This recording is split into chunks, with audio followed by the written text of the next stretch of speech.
নমস্কার বন্ধুরা, Rooney and মম কিচেনে আপনাদের স্বাগত। আশা করি সবাই ভালো আছেন। আজ আমি আপনাদেরকে বানিয়ে দেখাবো 2 কাপ চিড়ে ও 2টো পেঁয়াজ দিয়ে তৈরি ভীষণই টেস্টি একটি স্ন্যাক্সের রেসিপি। বিকেলে চায়ের সাথে মুখরোচক কিছু খেতে চাইলে বা বাচ্চাদের স্কুলের টিফিনে স্ন্যাক হিসেবে আজকের এই রেসিপিটাকে আপনারা কিন্তু খুব সহজেই বানিয়ে নিতে পারবেন।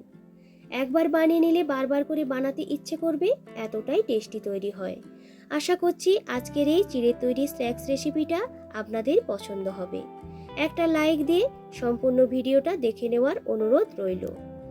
তো দেখুন, প্রথমেই একটা বোলের মধ্যে নিয়ে নেব একটি কাপ মাপ করে 2 কাপ মতো চিড়ে। এখানে আজ আমি একটু মোটা ধরনের চিড়েটা ব্যবহার করেছি। আপনারা কিন্তু যে কোনো ধরনের চিড়ে দিয়ে এই স্ন্যাক্সগুলোকে বানিয়ে নিতে পারবেন। চিড়েগুলোকে ভালো করে ধুয়ে নেওয়ার জন্য দিয়ে দিলাম কিছুটা জল। এইভাবে আরও 2-3 বার জল পাল্টে পাল্টে ভালো করে চিড়েগুলোকে ধুয়ে নেওয়ার পর এক্সট্রা জলটাকে ঝরিয়ে নেব। তো দেখুন, চিড়েগুলো কিন্তু খুব সুন্দরভাবে শুকনো শুকনো হয়ে গেছে। ওপর থেকে আরও কিছুটা জল এইভাবে চিড়েগুলোর উপরে ছিটিয়ে দেব। যেহেতু মোটা ধরনের চিড়েটা নিয়েছি, তাই অনেকটাই জল কিন্তু টেনে যাবে। তাই আরও একটু জল দিয়ে ভালো করে চিড়েগুলোকে ভিজিয়ে রেখে দেব, যাতে চিড়েগুলো খুব ভালো করে ভিজে যায়। এইভাবে কিছুক্ষণ ঢেকে রেস্টে রেখে দিলাম। এখানে নিয়েছি 2টো মিডিয়াম সাইজের পেঁয়াজ।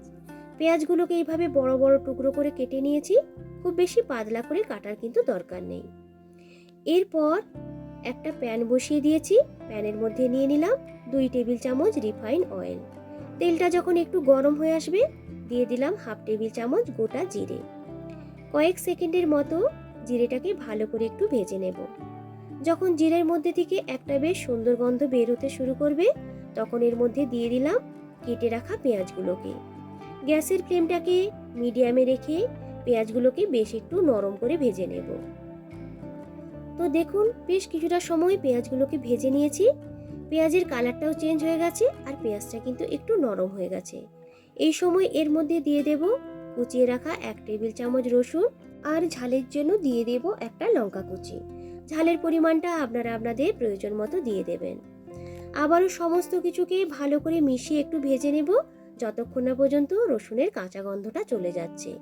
আরও প্রায় মিনিট 2-এর মতো ভালো করে ভেজে নিয়েছি। রসুনের কাঁচা গন্ধটা যখন চলে যাবে, এর মধ্যে তখন দিয়ে দিলাম গ্রেট করে রাখা একটা মিডিয়াম সাইজের আলু। আলুগুলোকে ভালো করে গ্রেট করে নিয়ে জল দিয়ে ধুয়ে জলটাকে ঝরিয়ে নিয়েছিলাম। সাথে দিয়ে দিলাম স্বাদ মতো নুন, সামান্য পরিমাণ একটু হলুদের গুঁড়ো, দিয়ে দেব 1 টেবিল চামচ চাট মশলা, 1/2 টেবিল চামচ গোলমরিচের গুঁড়ো। এরপর এর মধ্যে ফ্লেভারের জন্য দিয়ে দিলাম কিছুটা কারি পাতা কুচি আর কিছু গোটা কারি পাতা। কারি পাতার পরিবর্তে আপনারা চাইলে এখানে ধনে পাতা কুচিও ব্যবহার করতে পারেন। সমস্ত কিছুকে ভালো করে মিশিয়ে আরও একটু ভেজে নেব। যেহেতু ওখানে গ্রেট করা আলুটা নিয়েছি, তাই ভেজে নিতে কিন্তু খুব বেশি সময় লাগবে না, খুব সহজেই কিন্তু সেদ্ধ হয়ে যাবে। তো দেখুন, পেঁয়াজ এবং আলুটা খুব সুন্দরভাবে ভাজা হয়ে গেছে আর নরমও হয়ে গেছে। এরপর গ্যাসটাকে অফ করে একটু ঠান্ডা করে নেব। এদিকে প্রায় 10 থেকে 12 মিনিটের মতো চিড়েটাকে ভিজিয়ে রেখে দিয়েছিলাম। তো দেখুন, চিড়েটা কিন্তু খুব সুন্দরভাবে ভিজে গেছে। এরপর ওই ভিজিয়ে নেওয়া চিড়েগুলোর মধ্যে দিয়ে দেব তৈরি করে রাখা পেঁয়াজ এবং আলুর মিশ্রণটাকে। সাথে দিয়ে দেব স্বাদ মতো আরেকটু নুন। যেহেতু চিড়ের মধ্যে প্রথম থেকে কোনো নুন আমি অ্যাড করিনি। হাত দিয়ে ভালো করে চিড়ের সাথে পেঁয়াজ এবং আলুর মিশ্রণটাকে এইভাবে মাখিয়ে নিয়ে একটা ডোর মতো তৈরি করে নেব। যদি ডোটা খুব বেশি শক্ত বলে মনে হয়, সেক্ষেত্রে আপনারা কিন্তু একটু একটু করে জল অ্যাড করে ডোটা বানিয়ে নিতে পারেন। তো দেখুন, এইভাবে কিছুক্ষণ মেখে নেওয়ার পর দেখতে পাবেন এইভাবে একটা ডো কিন্তু তৈরি হয়ে যাবে। তো দেখুন, ডোটা কিন্তু আমার একদমই রেডি হয়ে গেছে। এরপর হাত থেকে ভালো করে ধুয়ে নিয়ে সামান্য একটু তেল হাতের মধ্যে লাগিয়ে নিয়ে ওই ডো থেকে কিছুটা অংশ নিয়ে প্রথমে একটু এইভাবে গোল গোল করে নেব। এরপরে 2টো হাতের মাঝখানে রেখে একটু চ্যাপ্টা করে যেভাবে আমরা কাটলেট তৈরি করি, সেই রকম আকারে আজকে আমি এগুলোকে বানিয়ে নিয়েছি। 2টো সাইডকে ভালো করে সেট করে নিয়ে সাইডগুলোকেও একটু সেট করে নেব। আপনারা আপনাদের পছন্দ মতো যে কোনো সাইজে কিন্তু এগুলোকে বানিয়ে নিতে পারেন। পেঁয়াজ ভাজার সময় যে গোটা কারি পাতা দিয়েছিলাম তার মধ্যে থেকে কয়েকটা কারি পাতাকে তুলে রেখে দিয়েছিলাম সাজিয়ে নেওয়ার জন্য। একই রকম ভাবে ওই ডো থেকে কাটলেটগুলোকে বানিয়ে নেব।